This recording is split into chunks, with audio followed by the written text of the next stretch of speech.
Hey Watch fam, welcome back on episode 4 now of Watch Takes on Watches with Oliver. I'm glad to have you here. We've got something exciting for you guys today. Of course, it's going to be another review of a Caravelle watch, but before we get into that, please go ahead and like, comment, subscribe to my channel. Help me develop the channel so I can create better videos in the future and have better ideas. So if you guys also haven't seen my episode 3 video of the Caravelle Sea Hunter, which I am wearing right now for my wrist check, please go ahead if you want to know more about the Caravelle Sea Hunter, watch that video.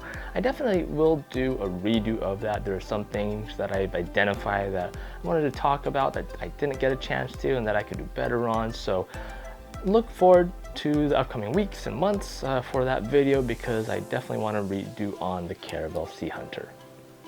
Alright, so for today we've got something exciting for you. It is, of course, like I said, another Caravelle watch, which I like to nickname a Caravelle UFO. So back, of course, in the 1970s, Caravelle was the, I like to say, epitome of just funky design. In order to separate itself from Bulova, its parent company, it really created some watches that were really funky, really fresh, and just totally different that Bulova's offerings just didn't quite have. So without further ado, here it is. I'd like to share with you my Caravelle UFO. And I nickname it the UFO because look at this case. It is just stunning. Look, it's very wide. It has this radial brushing and then the dial design. It is just very funky, very 70s. And this band is very just solid. Right, look at that. This design was also similar to the Omega Genève, if you guys haven't heard or seen about that. So also in the 70s, Omega launched a model lineup that was also called Omega Genève. It looked similar to this. The difference, though, it had interchangeable bands, which was interesting, held securely by a screw-down ring, which you could just quickly interchange them. Different leather bands. I think there were also maybe metal bands that you could interchange, but those are also just funky 70s design too. So just look at this stunning watch. Now I want to give a shout out to a friend on Instagram. He's known as 120 clicks, but his name is Mike.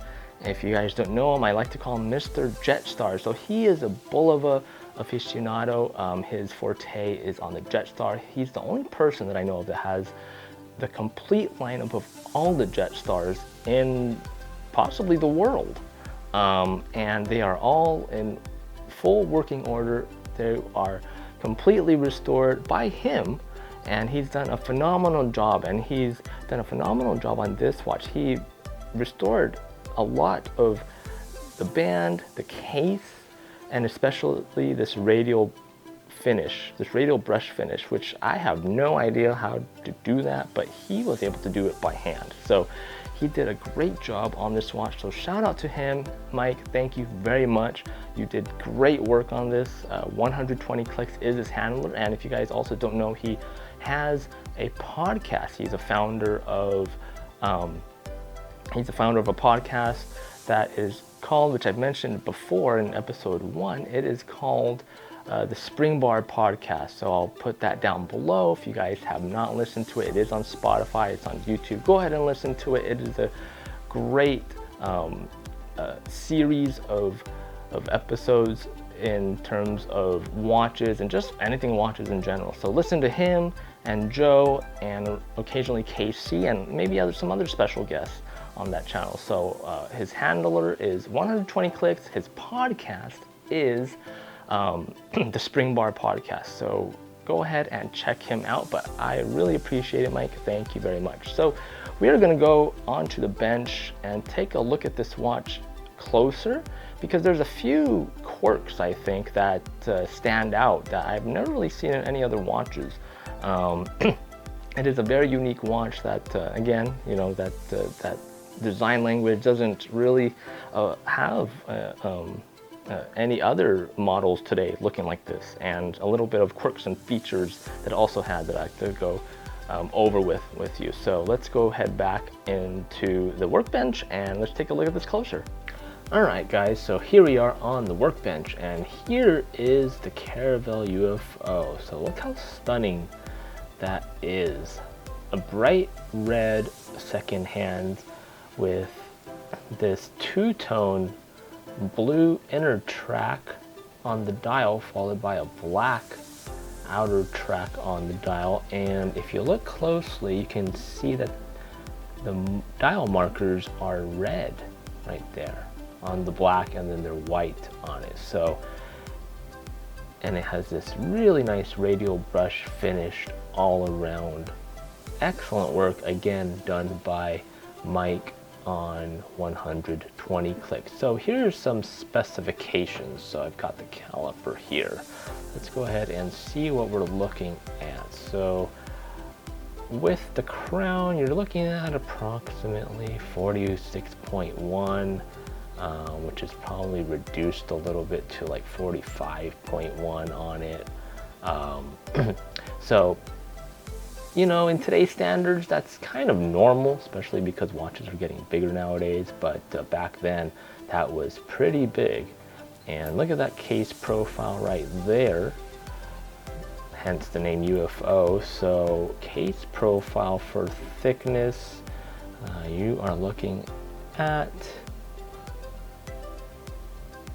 19.2, give or take. And then it does have 20 millimeter lugs. So if we measure that from there, you'd be looking at 20 millimeter lugs right there, right?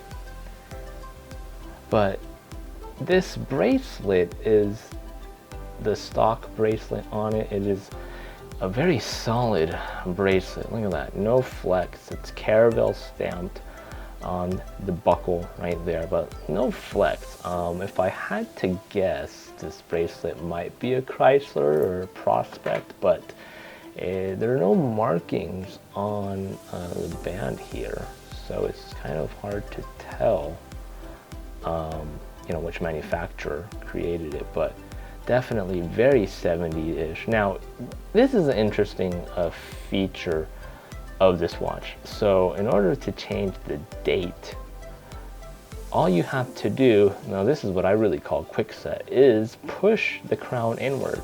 So if you push the crown in, notice that date changing. And I have not seen a watch nowadays that does this. It is very unique and allows for quick date change, which is ironic because in order to change the day, you have to go a full 24 hours. So less time spent changing the date and a little bit more time changing the day, which is interesting because you have to go a full 24 hours to adjust the day. But for the date, all you just have to do is push in that crown. The crown is also Caravelle signed right there too. Acrylic crystal, as is common standard practice back in the day. And a screw down case back. So like all Caravelle watches, it is water resistant. I believe water resistant, the tag would show up to 50 meters, which translates to 165 feet. So really it's probably just good for splashes of water. I'm not sure about submersion, but like with any vintage watch, again, get the crown seal replaced before you go submerge these, because and replace the case back seal as well, because like my Sea Hunter, that's what I did and it works out great. So we are going to now open the back of the case and let's see what is inside. Before we go inside though, I just wanted to show the inscriptions on the case back. So it has your standard fare Caravelle stainless steel, anti-magnetic, automatic, water resistant, shock resistant. So it has all your normal inscriptions on the back, and as you can see, it's N1, which translates to the 70s for the era on the N, and then 1, so 1971. So let's go ahead and open the case back and let's see what's inside. So here's the case back. It is case reference 820. Case manufacturer is MLB, which has made a few cases that contributed to the funky design of Caravelles, but MLB was the case manufacturer. As you can see, it says Caravelle Watch Division, Bulova Watch Company, Swiss. So this is a Swiss-made watch. And here's the case back. Now this is interesting. There's a cap on the movement. Now that is not a iron ferrite cap. From what I can tell, it's just more of a dust cap, which was interesting because I haven't seen a lot of Caravelles or a lot of watches in general that have that. But this one does. And it's just a basic dust cap. There's nothing special about it. I don't think, again, I don't think it prevents the watch from being anti-magnetic or anything. But here is the movement right here. Right, yep. So it is designated the 11 UK ACB Caravelle movement, which is the AS916 movement. If you guys don't know AS, that was a popular Swiss brand back in the day. It got absorbed into ESA, which translated eventually to ETA. But you'd find a lot of these Swiss movements in Caravelle watches back in the day. It has a 44-hour power reserve. It beats that 21,600 BPH. It's basically a workhorse movement, 17 joules. It only winds in one direction. In the other direction, it does not wind. But yeah, most of these 17 joule Swiss movements you were able to find in Caravelle watches back in the day. It's a very reliable movement, very unique movement, like I said, because of the date change feature. Overall, it's a robust movement, easy to regulate, easy to maintain, inexpensive to service. This one was serviced by J&N Jeweler in Covina, California by my jeweler John. He does great work for an inexpensive price. So if you guys are in the area, go there or hit me up for more info. So what do I think about this watch? It is a very fun watch. I mean, this design is unmatched, especially in today's world. It was $59.95 back in the day, which translates to $476 now, which is excellent value for a Swiss-made 17 jewel day date movement complication. And look at this quality. I mean, the band doesn't flex. It is fully stainless steel. You have the day and the date, and just the design language. It is unmatched, especially in today. And for 46 millimeter in diameter, it's pretty much comparable to today's watches nowadays. But of course, it wears much smaller because it's not as tall, right? So this thing on your wrist definitely looks like some sort of science fiction thing on your wrist, as if you're going to maybe shoot something out of it. It looks like some sort of kit that belongs to in Star Trek or something. But I mean, it definitely is a design out of this world, hence why I like to call it the Caravelle UFO. But just this radial brush finish executed by Mike. Great work. Thank you very much for that. I really appreciate it. You definitely restored the quality in it. But overall, this watch is just a very fun piece of kit and is unlike anything out there nowadays. So I'm very glad to have this in my collection. You can find these on eBay. Usually they don't have the band though. This band is very hard to find. I can't just find it by itself. So, and I'm not even sure what it's called because there's really no markings on it except for patent pendings that don't apply nowadays. But I can't find the manufacturer. So finding one in a full kit like this, you may be able to find it for $300 to $400, maybe a bit more, just depends on the quality. But definitely an excellent piece, and if you're able to pick one up, I definitely recommend it because it is a very fun watch to have.